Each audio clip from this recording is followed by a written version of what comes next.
Everyone, welcome back to my channel. So guys, हम लोग कर रहे थे ह्यूमन रिप्रोडक्शन और आज हम स्टार्ट करेंगे उसकी फर्स्ट टॉपिक। ठीक है, जैसे कि मैंने आपको बताया था, फर्स्ट इवेंट जो हमारे सेक्सुअल रिप्रोडक्शन में होगा that was gametogenesis. So there was some list of sequence जो हमने पढ़ा था।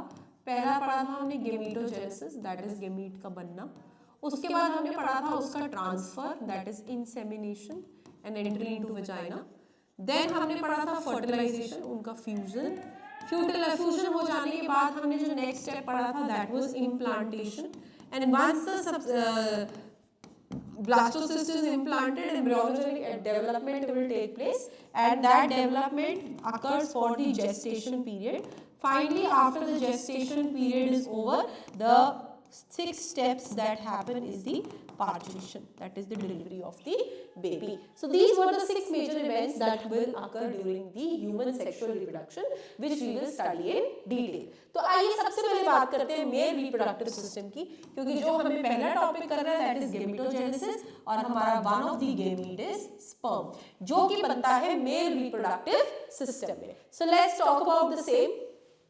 Male reproductive system is located in the pelvis region. That means in the region of abdomen, it is located in the pelvic region. तो जहाँ पे reproductive system present होता है वो pelvis region होता है. It includes a pair of testes. Pair of structures है that is known as testes, जिसके अंदर sperm formation as well as testosterone formation होता है. साथ ही साथ कुछ accessory ducts हैं जो उनसे ऊपर आती हैं. Then we have glands and then we have the external genitalia. आइए स्टडी करते हैं one by one everything in detail. So first of all जो words मैंने यूज किए मैं वो आपको डायग्राम में लोकेट कराती हूँ कि वो कहाँ है. आपको सबसे पहले ये समझने की जरूरत है कि ये जो हिस्सा दिया हुआ है ये एक हिस्सा है. ठीक है, सिमिलरली हिस्सा एक इस तरफ भी होता है. ठीक है, तो ये जो देखा आप स्ट्रक्चर देखिए testis, this is the structure testis. See this is testis. Okay, now testis is enclosed in a pouch. This pouch is called as scrotum.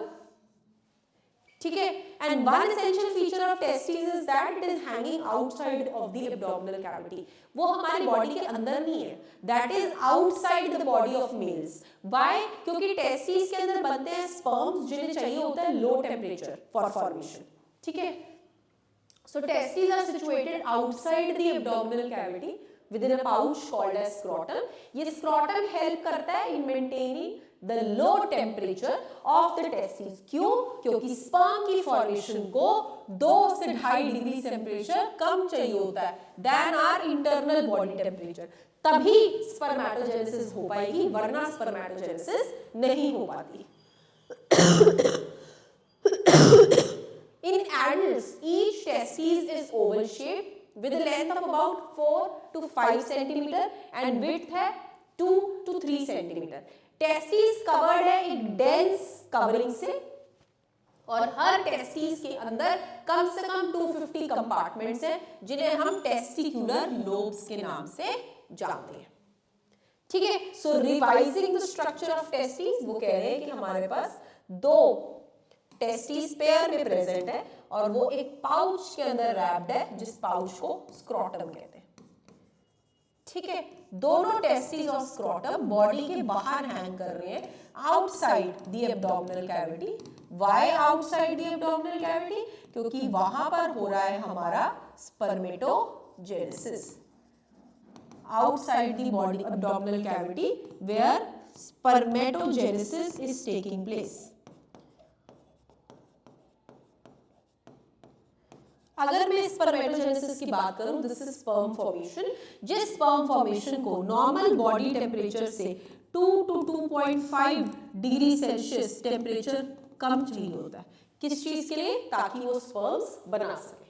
Right, her testis के अंदर काफी सारे छोटे छोटे कंपार्टमेंट्स हैं, अप्रोक्सीमेटली 250 जिसे हम टेस्टिकुलर कंपार्टमेंट्स कह रहे हैं. और इन कंपार्टमेंट्स के अंदर हम 2 तरह के सेल्स पढ़ेंगे और कैसे वो सेल्स स्पर्म्स और टेस्टोस्टेरोन दोनों बनाते हैं उनका डिटेल स्ट्रक्चर कवर अप करेंगे.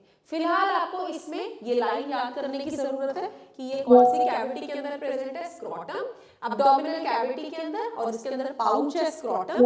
उसके अलावा लो टेम्परेचर है 2 to 2.5 डिग्री सेल्सियस लोअर, ठीक है। एडल्ट्स में टेस्टिस कौन से शेप की है, ओवल, उसका लेंथ 4 to 5 सेंटीमीटर है और width 2 to 3। Apart from that testicle के बाहर एक डेंस कवरिंग है, ठीक है, और वो 250 कंपार्टमेंट्स में डिवाइडेड है जिन्हें टेस्टिकुलर लोब कहा जाता है। अब हर टेस्टिकुलर लोब के अंदर क्या होता है वो हम नेक्स्ट वीडियो में डिटेल में कवर अप करेंगे। That's all about this. Thank you so much for watching my lecture.